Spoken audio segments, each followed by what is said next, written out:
Every racing story is rooted in passion, a passion that is often passed down in families through generations. Andrew's Autosport may be new, but their racing story is not. A father teaches his sons about cars and racing, and his sons grow up and chase those dreams one step further. This common pursuit unites families, and like the automobile, is woven into the American experience.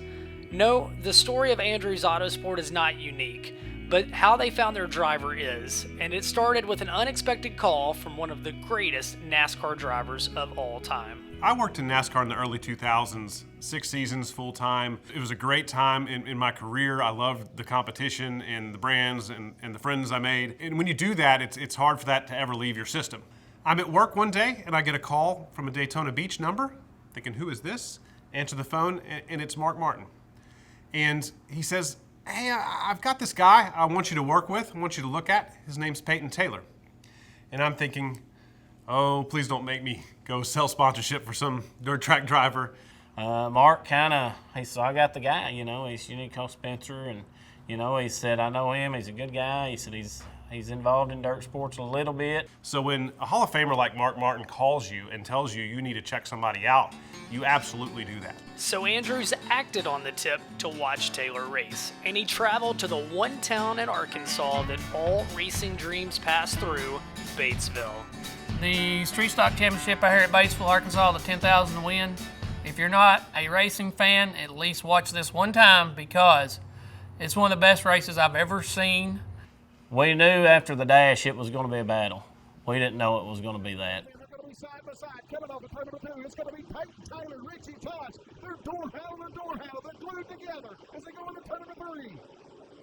Oh, you talk about action. Peyton Taylor's going to go into the record books at least lap number 16. And it ends up being this incredible race, this battle between him and Richie Tosh. Tosh takes it back and going into turn number 3. They're going to be side by side. Oh, race fans, you talk about some of the best street stocks in the world. And I realized this is Ricky Craven, Kurt Busch at Darlington level competition, and it's happening in my backyard. And it was just a dogfight, a lot of respect for him, and it goes both ways, We're fishing buddies, so we didn't fish the next week.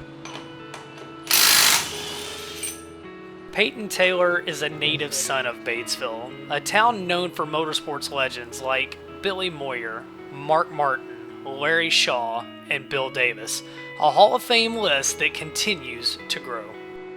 All we got here is the White River and a dirt track, so you're either going to be a really good fisherman or you're going to be a dirt racer. And we're just trying to carry the torch from what the people before us have built. As with most racing dreams, Peyton's passion for motorsports was passed down from his father.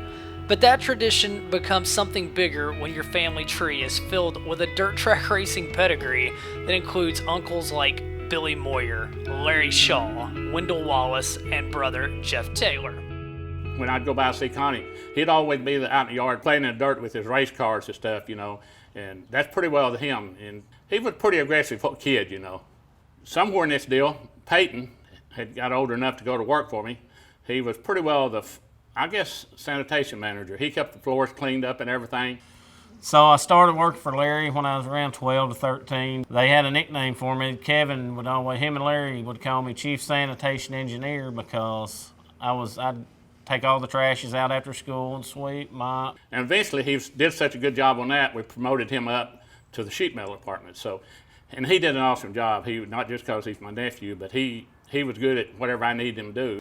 I was probably more of a pain in their butt than I was helping them, but when I was younger, I didn't know the difference in a 7/16 wrench and a 15/16 wrench, and I just thought I was going to get all that handed to me, and then I realized that there ain't no magic there. You got to do the work, so I started studying wrenches and learning how to do all that stuff, and before you know it, my passion for it kept growing.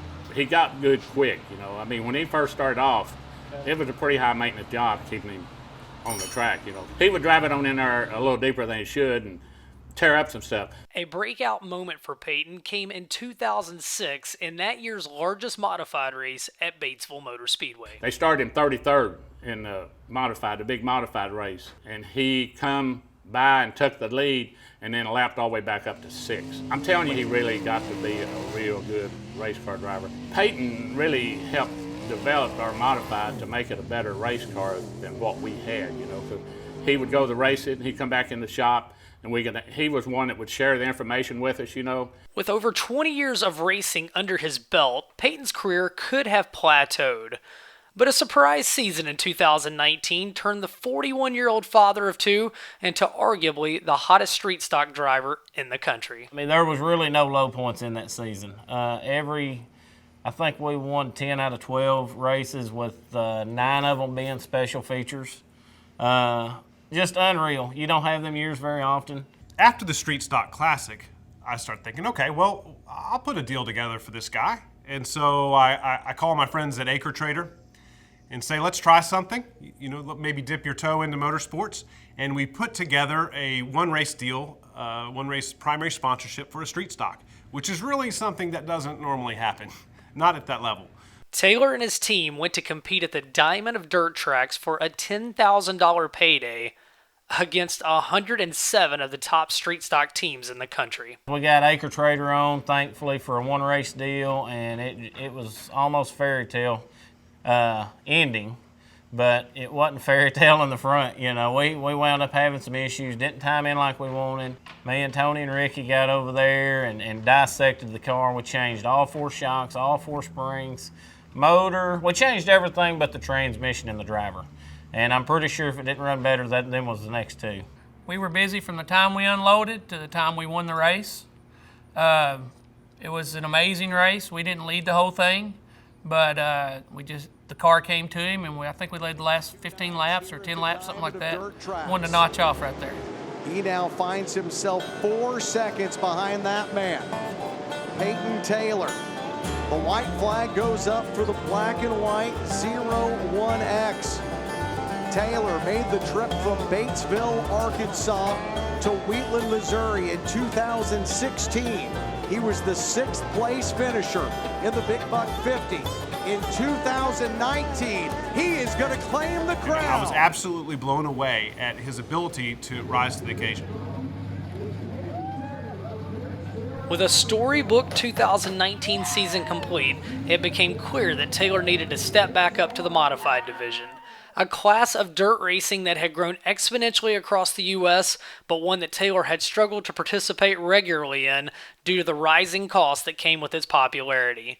But the Big Buck Classic had proven to be the catalyst needed for another door to open as a new modified team, Andrews Autosport, was born. After going to the street stock race in Batesville and then going to Lucas Oil Speedway and seeing Peyton win both of those premier events, I realized we've got a Wheelman here, and I'm not so interested in trying to get him in someone else's car. I want him in my car. So we've talked in launching Andrews Autosport that we're building a team in search of a driver, and that's not true. We're building a team for this driver. We're building a team for Peyton Taylor. He never lost his touch when he got under a hood. He knew how to make them run. He knew one day he would see his name in victory lane and engraved on that cup, just like all them other crazy fools were racing in their blood.